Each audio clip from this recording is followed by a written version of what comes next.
Good morning six standard. So students, आज हम करेंगे व्याकरण भाग से चैप्टर नंबर 18 विराम चिन्ह। विराम का मतलब होता है बेटे ठहरना। जब हम बोलते हैं तो बीच में कई बार थोड़ी थोड़ी जगह पर हम जाकर रुक जाते हैं। नहीं तो बेटे बात हमारी लगातार ही चलती रहेगी और ना कोई समझ पाएगा और ना आप किसी को समझा पाओगे। तो उन जगहों पर जब हम रुकते हैं तो उन जगह पर जब हम रुकते हैं तो उसको हम विराम कहते हैं। लिखित भाषा में इस विराम को प्रकट करने के लिए हमने कुछ चिन्ह बनाए गए हैं जिन्हें कि विराम चिन्ह कहते हैं। ठीक है, जैसे अभी ये देखो दिया हुआ है, कैसी हो प्यारी तितली, कैसी हो प्यारी मधुरानी। इससे पूछा जा रहा है, क्या पूछा जा रहा है कि तुम कैसी हो, यानी कि प्रश्नवाचक चिन्ह। कैसी हो प्यारी मधुरानी, प्रश्नवाचक चिन्ह। अगर हम इसकी जगह ये चिन्ह नहीं लगाते तो क्या बन जाएगा, ये कैसी हो प्यारी तितली, तो पता ही नहीं चलेगा कि वो क्वेश्चन कर रहा है या नहीं। तो इन विराम चिन्हों से हमें साफ पता चल जाता है कि इसमें बात प्रश्न पूछा जा रहा है। मैं भी अच्छी हूँ, अब उससे पता था कि उसने ये क्वेश्चन पूछा है तो उसका आंसर भी आगे से आ गया कि मैं अच्छी हूँ। इसी प्रकार बेटे नेक्स्ट देखिए, तुम गुण गुण करते हुए क्या संदेश बांट रहे हो। तो फिर अब इसने भी क्वेश्चन पूछा है तो आंसर आया, राष्ट्रपति भवन के मुगल गार्डन में बहुत सारे तरह तरह के फूल खिले हैं।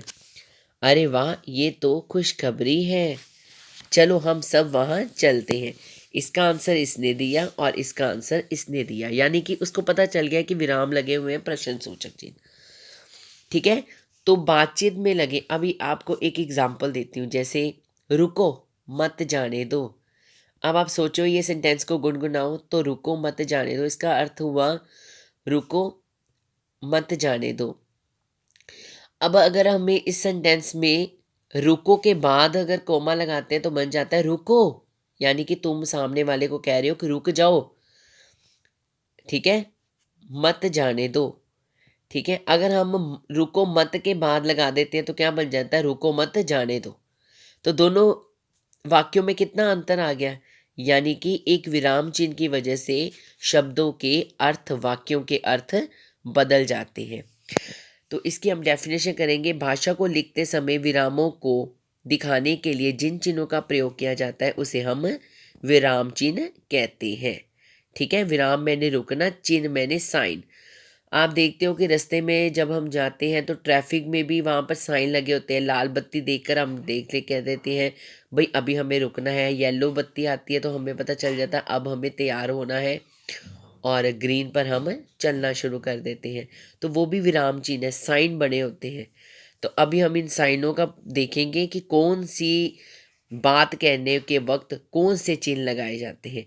इनकी कुल संख्या बेटे 9 होती है। पूर्ण विराम, अर्धविराम, अल्प विराम, प्रश्न सूचक, विस्मयादिबोधक, योजक, निर्देशक, उद्धरण और कोष्टक। ठीक है, इन सब का हम प्रयोग करते हैं जब बेटे हम सिंपल सेंटेंस करते हैं।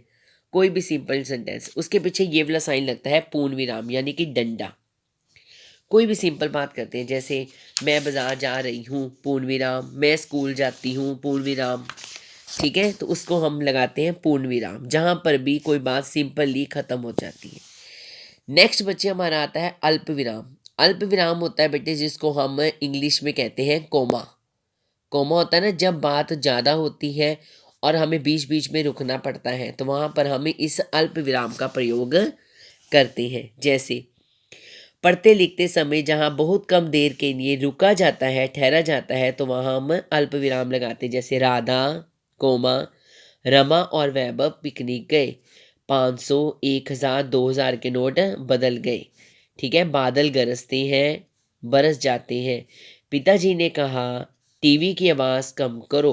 जहाँ पर बेटे कुछ समय के लिए ठहरा जाता है वहाँ पर हम कोमा लगाते हैं। कोमे को इंग्लिश में क्या कहते हैं, अल्प विराम। पेपर में बेटे आपको ऐसे भी आ सकता है, कोमे का निशान पड़ा होगा और आपको ढूंढना होगा कि ये कौन सा साइन है, तो आपने अल्प विराम को टिक कर देना है। ठीक है, अर्ध विराम होता है बेटे जिसको इंग्लिश में सेमी कोमा कहते हैं, जिसके ऊपर बिंदी होती है और नीचे कोमा होता है।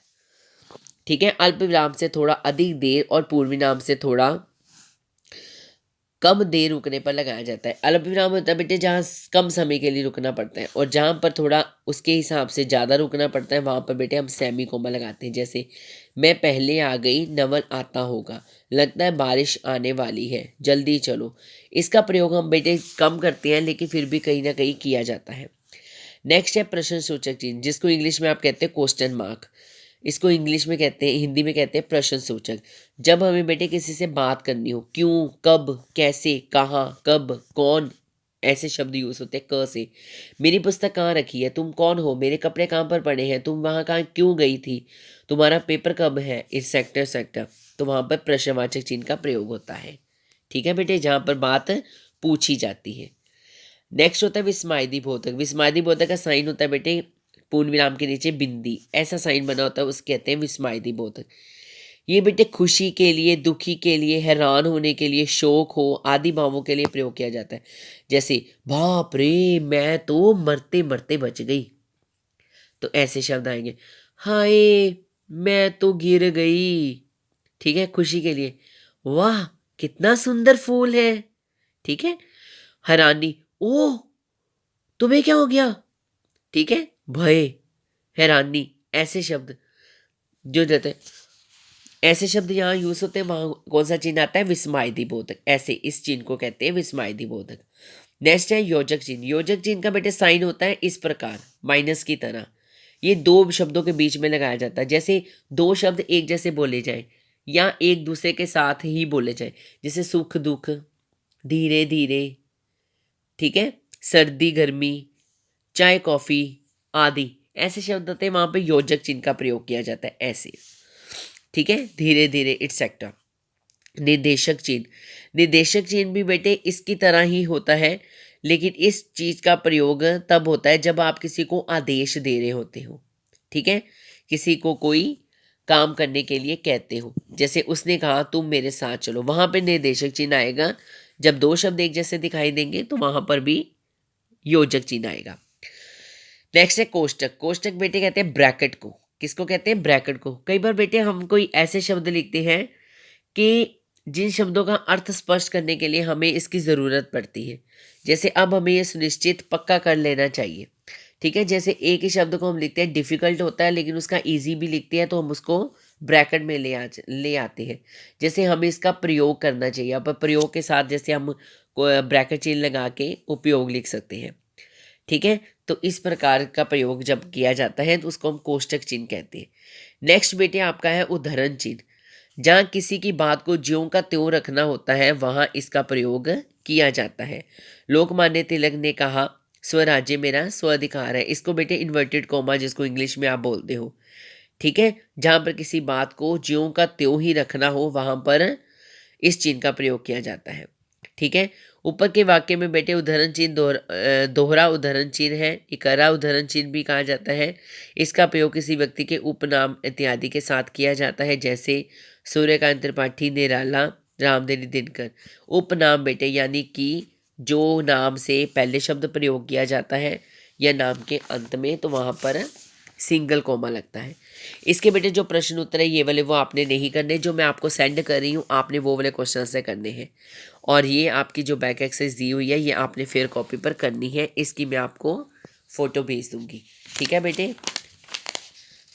ठीक है। और आई होप कि आपको ये समझ में आ गया होगा। विराम चिन्ह होते हैं बेटे जहाँ पर कुछ समय के लिए रुकना पड़ता है और वहाँ पर जिन चिन्हों का प्रयोग किया जाता है उसे हम विराम चिन्ह कहते हैं। इसकी संख्या 9 होती है, जैसे प्रश्नसूचक, अल्प विराम, अर्ध विराम, पूर्ण विराम, कोष्ठक, उद्धरण आदि चिन्ह जिसका हम प्रयोग करते हैं, ठीक है। तो इन सब के अपने अपने निशान हैं जिसको आपने अच्छी तरह याद करना है।